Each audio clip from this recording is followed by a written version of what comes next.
paano naman po sa pagkain? Paano po yung proper way ng pagkain po ninyo? Dumating ako dun sa naging voracious eater din ako. Ano po yung voracious? Ewan ko sa'yo.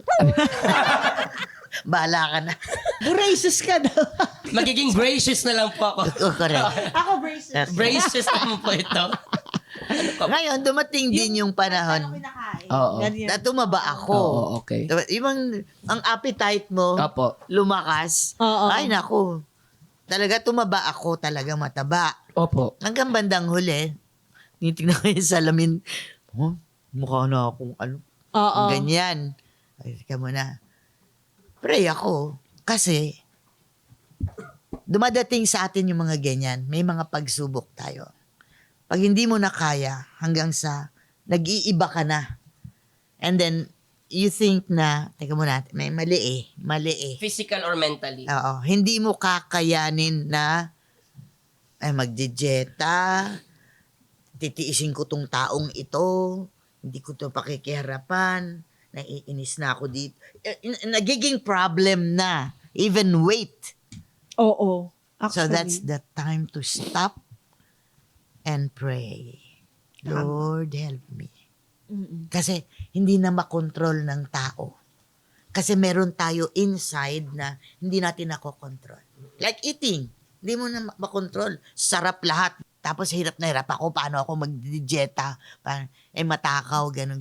Until suddenly, nag-iba yung takbo ng buhay ko. Mm-mm. I became very religious. Mm. Nagpapaaral ako ng mga pari. Talaga? Talaga po? Wow. I'm a mother butler. Ayun ang tawag doon. Hindi, yung mother butler is sa simbahan. Yung sa Kami mga ang service. naglalaban ng damit ng pari. Oh. Naglilinis ng mga vessels ginagamit sa misa. Oh. Ganyan. Naglilinis ng simbahan. Maraming activities. Mother, butler. You take care of the church. So, katulong ka ng pari.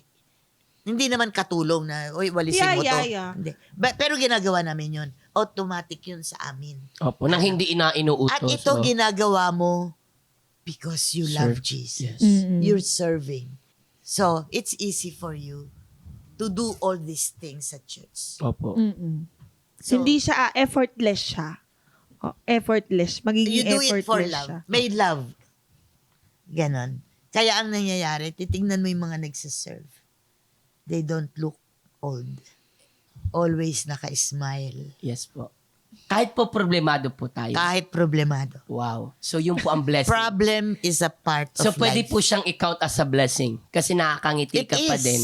It Kahit is. na marami tayong Dami kang pinagdadaanan. problema up to here. Ito na. Umiyak. Hindi, nainiwala po ako dun. Ako kinakount ko po yun. Kasi God is joy. God is that. Yes. Kaya lagi kang naka-smile. Lagi kang masaya.